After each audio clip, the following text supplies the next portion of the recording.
if you're watching this, you're probably a lot like me, and if you have a project coming up, you want to know, is that something I can handle myself? Do I have to take it to a garage? Is it a two-man job? Do I need special tools? You know, whatever the case is. And so I had an instance where I blew a strut out on my 2006 4Runner. So I order new struts, and I'm looking up stuff online. You know, what do I need? Do I need special tools? Blah, blah, blah. And I watched some videos on YouTube about it where it's a two-man job and you need people to help you do this and blah, blah, blah. And what I ended up doing was, instead of replacing the shocks with factory ones, I had ordered Rancho, the 2-inch Quick Lift struts. So, and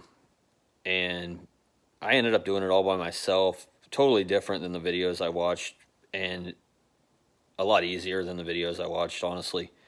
So I just wanted to run you through what I did the easy way, so that you don't do a bunch of unnecessary steps and have to bother one of your buddies or something to come over and help you when it's really not a two-man job. And the 2-inch Quick Lift ones are, you guessed it, 2 inches longer than the stock ones, so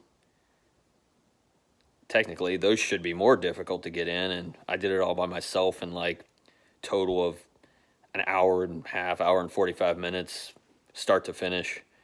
And I'd never even did any kind of lift before. So if you have any kind of experience, it's you'll be a lot quicker than me, and it's definitely not a two-man job. So I'm going to run you through what I did. Okay, so there's where we're at right now with the new strut in place.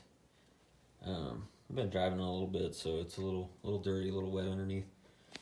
But I watched a video that said, you know, you had to loosen these bolts down here, back there, drop the lower A-arm down, and this and that. Well, I didn't do any of that.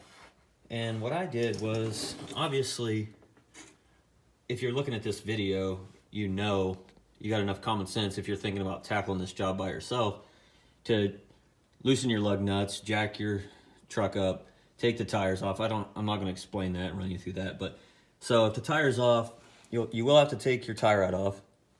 And what I did was, I took my sway bar link off,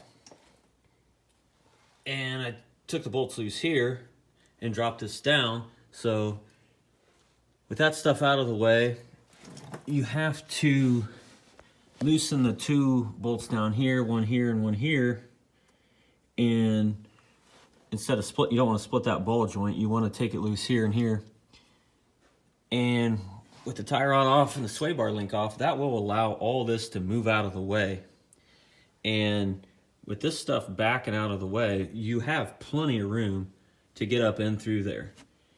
And like I said, the videos I watched before had you trying to move the A-arm out of the way, at least one bolt, and push it down. And, you know, two-man job trying to fight this stuff in there. And it was not that difficult at all. Like I said, drop this out, take your tie rod off, loosen the two ball joint bolts on the sides of the ball joint. You'll be able to push that back, pull your tie rod and your sway bar back. If you want, I mean, you can do both sides. If you want, you can take both sway bar links off. I did one at a time on each side, and I had plenty of room. And as you can see, my shock's not all scratched up or anything, so I didn't have any difficulty guiding it up in there. It was actually surprisingly easy. The only part I had difficulty with was these are longer, and when it's jacked up now, so there's not any weight on it.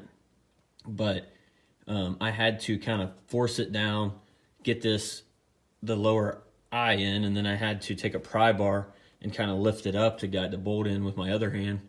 But it was not bad. Definitely not a two-man job. If I'd have known what I'm doing, like if I have to do this job again, I could probably do start to finish in an hour. And so just to run you through the easy way, I will say this: when you take these bolts off on the bottom and swing this out of the way, you got to watch your ABS sensor here, because I had a couple times where it kind of came over and almost set down on here, and I was afraid to break it off, so I kept kind of lifting it up. But other than that, very simple. No need to use 2 people. Don't bother your buddy inviting him over and wasting his time.